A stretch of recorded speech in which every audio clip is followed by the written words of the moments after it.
gente vai começar o programa falando de um assunto que preocupa muitas famílias. É saber por que algumas crianças não se identificam com o sexo em que nasceram. São meninos que se sentem meninas e meninas que se sentem meninos. O Dr. Sadé é coordenador do ambulatório de transtorno de identidade de gênero e orientação do Hospital das Clínicas de São Paulo. Acho que a maior dificuldade no início deva ser o seguinte: entender o que está acontecendo, porque deve ser um sofrimento muito grande, tanto para a criança quanto, certamente, para a família, que não deve entender o que está se passando naquele momento. É muito complicado para a família, porque eu não conheço nenhum pai, nenhuma mãe que na maternidade não tenha uma expectativa. Ou o filho vai ser menino ou vai ser menina, e aquela comemoração. Então, quando uma criança de 3, 4 anos de idade começa a vivenciar ou afirmar que não é um menino, né, não tem aquele sexo biológico como definidor, ou o contrário, é muito sofrimento. E os pais começam a se perguntar: o que eu fiz de errado? Ou será que eu incentivei quando dei aquele brinquedinho? Então, uma das primeiras etapas é facilitar para esses pais, para essa família, entender que assim, não tem nada de errado. Isso é uma coisa que pertence àquela criança, tem uma base biológica, e a gente vai acompanhar esse desenvolvimento ao longo dessa infância. O senhor falou que ela diz isso, né? Que ela verbaliza isso. E verbaliza, assim, existem casos de que a criança verbaliza muito cedo, de que ela não é um menino ou que ela não é uma menina? A gente tem no ambulatório crianças de 3, 4 anos de idade, tem a criança paradigmática, né? O símbolo do ambulatório, que ela chegou, nasceu um menino, e com 4 anos de idade era um menino disfórico, deprimido, irritado, violento, porque se dizia uma menina, tinha um nome de menina que escolheu, sofria muito nas questões sociais, na escola, na família, e hoje tem 10 anos, é uma menina, vive como menina, e a gente está aguardando a entrada da puberdade para poder definir, junto com a endócrino pediatra, a família, como é que vai ser esse desenvolvimento biológico daqui para frente. Quero deixar, a gente sabe que esse é um assunto com muito pouca informação, fala-se muito pouco sobre isso. Essa é a segunda vez que a gente trata desse assunto aqui no programa e surgem muitas dúvidas. Então, se vocês tiverem qualquer questão, por favor, pessoal que tiver alguma dúvida e quiser tirar, eu acho que é uma oportunidade boa da gente entender. A gente estava com as borboletas no nosso telão, porque as borboletas são o símbolo, né, dessa campanha de aceitação e de respeito à criança e a qualquer tipo de transgênero, mas a gente resolveu hoje focar exatamente na criança, porque é onde, na verdade, começa muitas vezes o sofrimento, né? Porque se ela não é aceita, começa ali um drama muito grande. Eu confesso que eu sou super leigo no assunto, mas o que eu sei, que eu acho é que a fase mais espontânea que a gente tem na vida é a infância, né?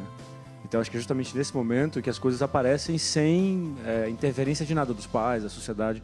Então eu acho que deve ser muito legal, porque você, na verdade, quando você está um adulto meio perdido, você acaba voltando para a infância para tentar resgatar a sua própria essência, né?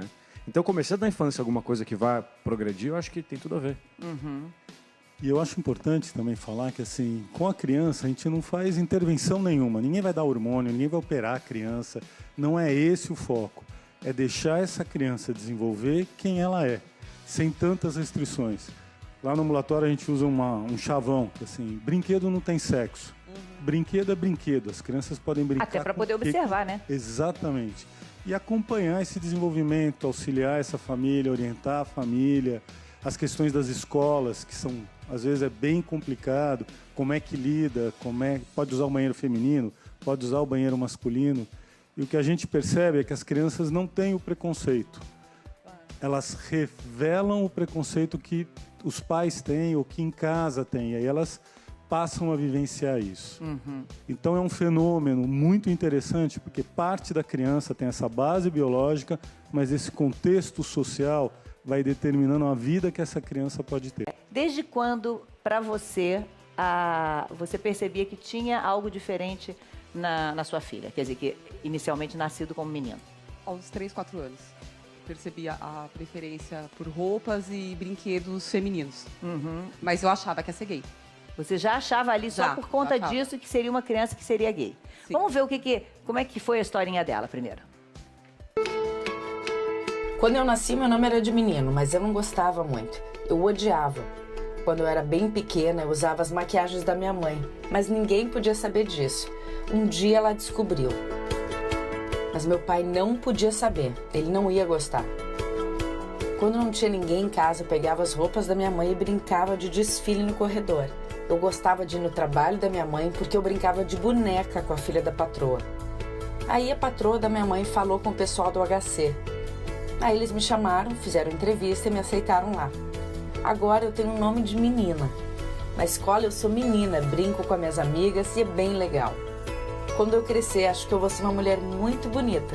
Eu queria ser jornalista.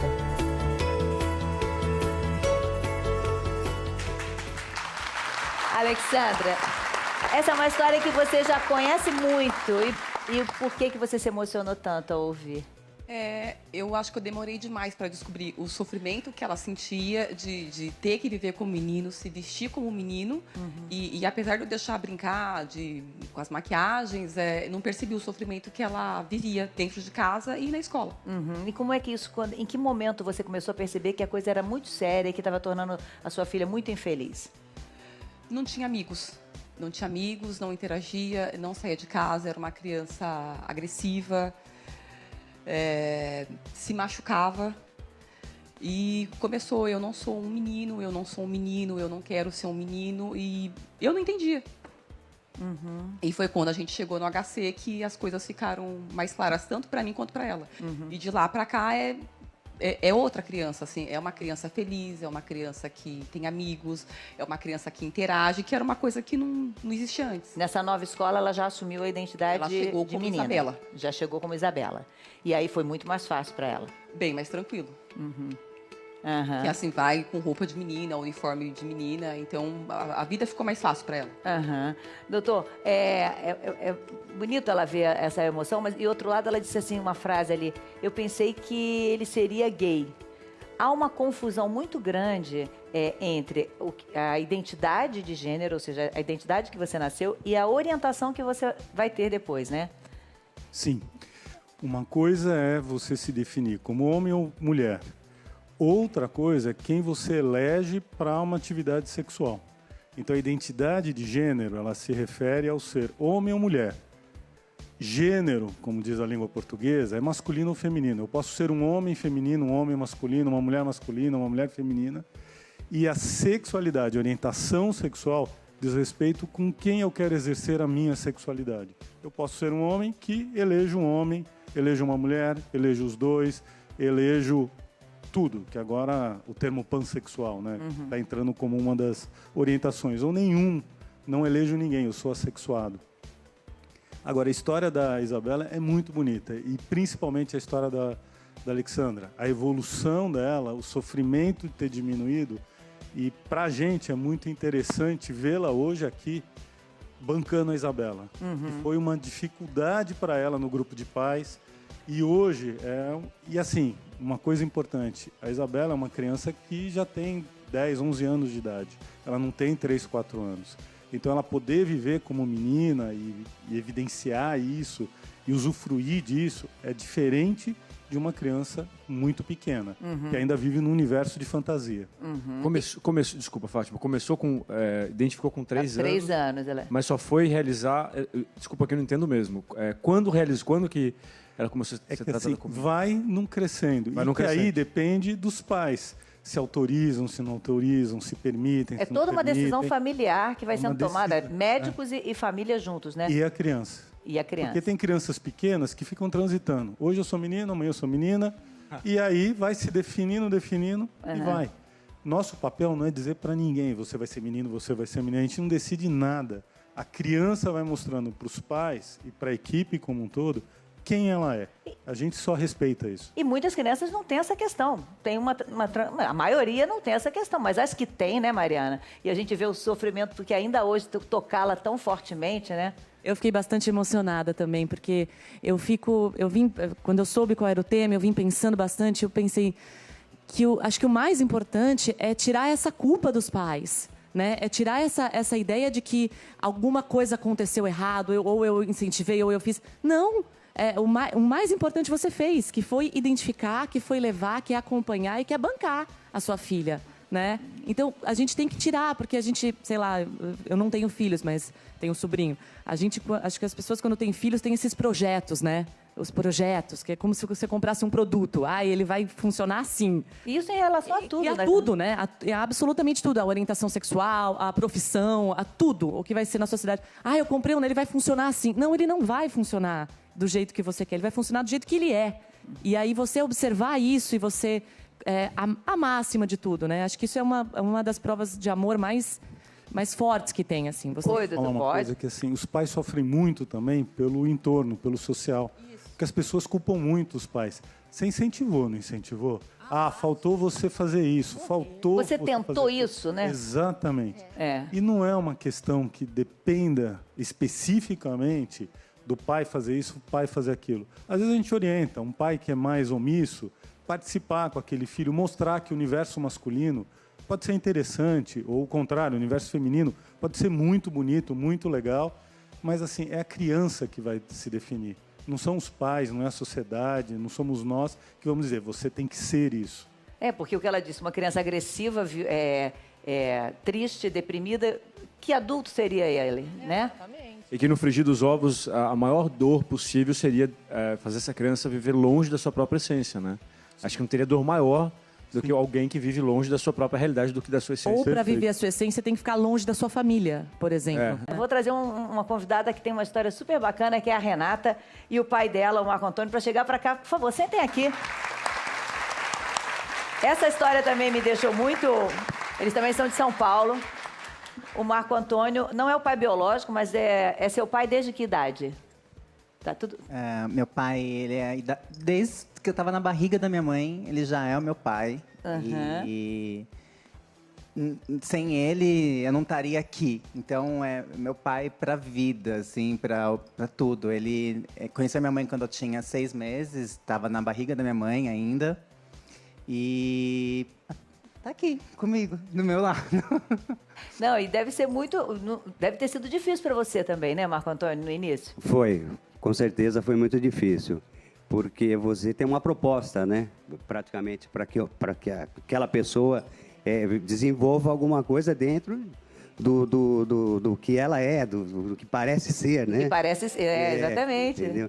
Então você trabalha com roupa, educação, brinquedos, tudo num segmento dirigido para o gênero masculino, né?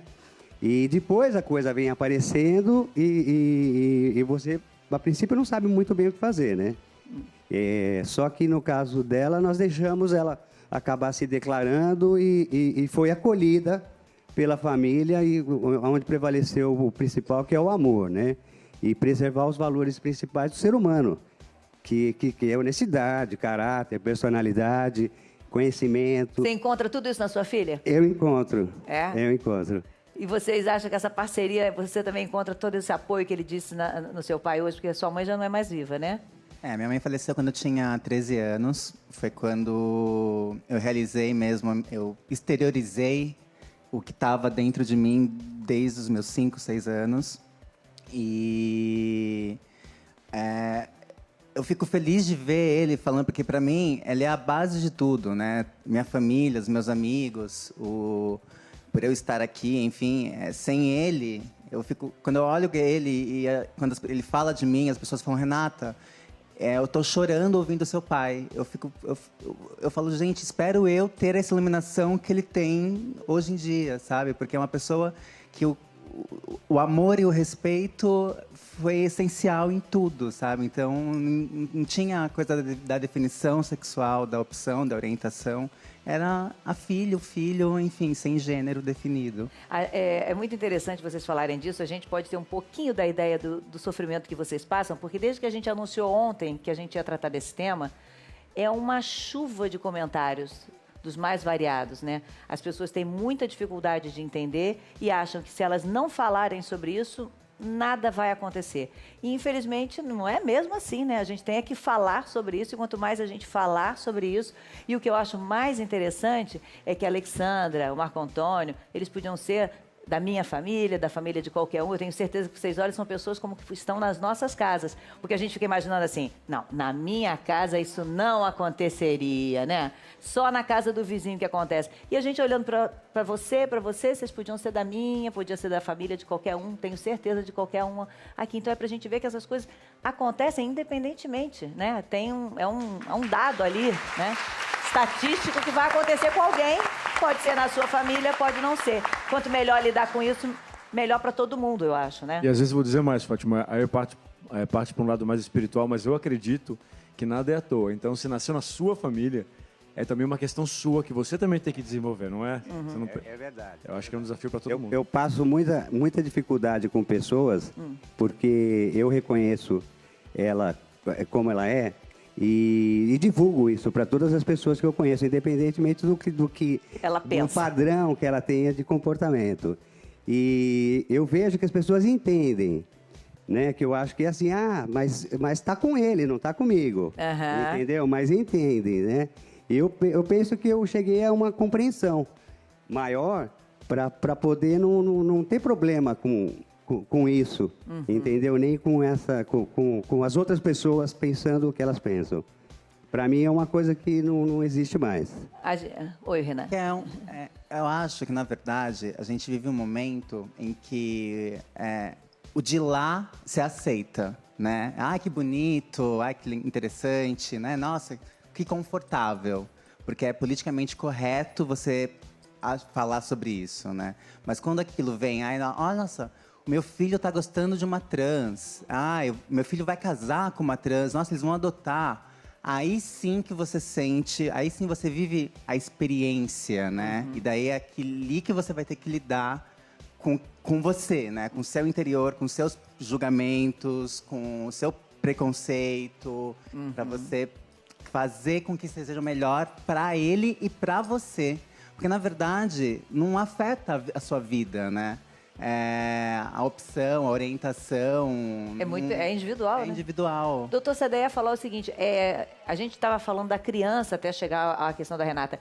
No início, o senhor falou assim, no início a gente só observa. Até que idade só observa?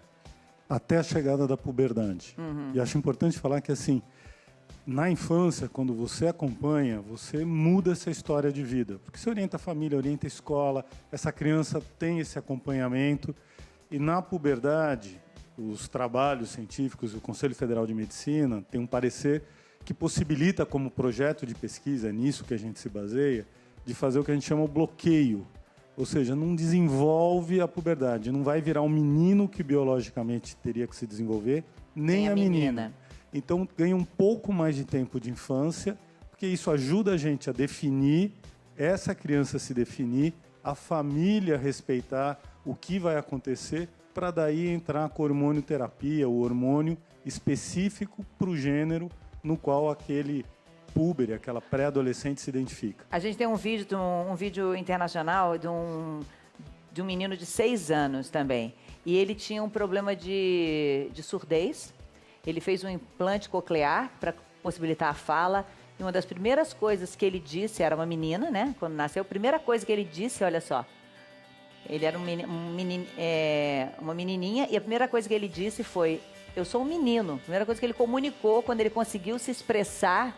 Eu imagino a angústia ainda mais de não conseguindo falar, né? E com quantos anos ele falou? Ele estava com... Olha, agora essas imagens são de 6 anos. Você vai ver como é que foi a transformação lenta, né? Olha, aí começa a assumir uma roupa, o cabelo ainda não. Quer dizer, tudo vai devagar até a criança ter... Já houve algum caso de uma criança que transitou nos dois lados, assim, e se definiu pelo sexo realmente que nasceu ou depois? Sim. Às vezes a família tem uma expectativa por questões variadas e, sem querer, às vezes não é declarado, impinge que funcione como menino ou como menina. E aí a criança tenta satisfazer os pais, porque uma criança o que mais quer? Ser amada e respeitada. Sim. Então tenta satisfazer os pais, mas não é a sua verdade.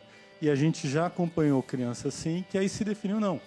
É uma menina que é masculinizada, ela é um tomboy, ela gosta de coisas masculinas, mas é uma menina e não vai ter problemas com isso. Só uma coisa, esse vídeo eu achei interessante porque essa é uma característica que algumas crianças se repetem. Por exemplo, o super-herói, que esse menino escolheu é o Homem-Aranha, que dos super-heróis, eu posso dizer que é o menos masculino. Usa um colã, é magrinho, para quem não tem nenhum grande superpoder, e foi mordido por uma aranha. Então, assim, é muito interessante esse tipo, e é muito comum de em algumas crianças, meninos pequenos, né, que nasceram meninas, escolherem um Homem-Aranha como super-herói de eleição. Tem uma outra Eu campanha... amava She-Ra quando era criança. Ai, e você tem umas fotos suas pequenas com seu pai, andando, caminhando. Para você é difícil olhar essas fotos? Tem alguma memória ruim ou não? Você depois foi sempre conseguindo falar tão bem com eles que a coisa foi ficando suave? Porque nem todas as pessoas, já entrevistei outras pessoas trans, não liberam uma foto antiga de tamanho sofrimento que houve anterior. E para você, ok, a gente mostrou ali, você, tudo bem. Quando a gente... precisamos de foto, né? Foi minha tia que fez a seleção. Obviamente, fiz uma edição. E não é difícil, porque, na verdade, sou eu ali, né? Tem uma coisa que, não sei, acho que talvez... eu nunca olhei no espelho ao tomar banho e tive... Ai, que susto! Não é meu corpo. Sabe? Tipo, pra mim, na minha alma, no meu coração, na minha mente, já era uma menina. O difícil é você fazer com que as pessoas enxerguem isso, né? Então, é complicado esse momento de transição, né? Mas eu não tenho nenhum problema. Obviamente, eu fico um pouco triste quando não me veem como eu quero ser vista. Eu me pergunto se eu estou conseguindo passar a mensagem que realmente eu preciso passar. Então, quando vem em algum momento, ele, não, e eu visto de menina, né? Eu sou menina desde os 15 anos, né? E para a sociedade. E hoje em dia, às vezes, eu passo por momentos do tipo, ô Renata, as pessoas têm esse lado, né? Porque elas mesmas não sabem. Às vezes não é um preconceito, é uma certa ignorância ou não saber lidar com a situação. Mas, em geral, o preconceito vem da ignorância mesmo, né? Da falta de conhecimento. Da ignorância por isso que é tão importante falar, é por isso que é importante estar aqui, é por isso, né, que a gente tem que falar disso. É importante dizer que hoje a sua menina está bem, tá na escola, está aprendendo, está se desenvolvendo, está feliz. E vendo ela feliz, você vai ficando feliz, né? A gente lançou, só para a gente orientar quem está em casa, a partir de que idade o Hospital das Clínicas, por exemplo, recebe e acompanha crianças? 3, 4 anos de idade, a gente recebe os pais, que a criança não busca sozinha, são os pais que trazem, o que já é uma noção de que eles estão percebendo alguma coisa diferente, eles se preocupam com esse filho. Então, a partir de 3, 4 anos de idade, a gente recebe as crianças.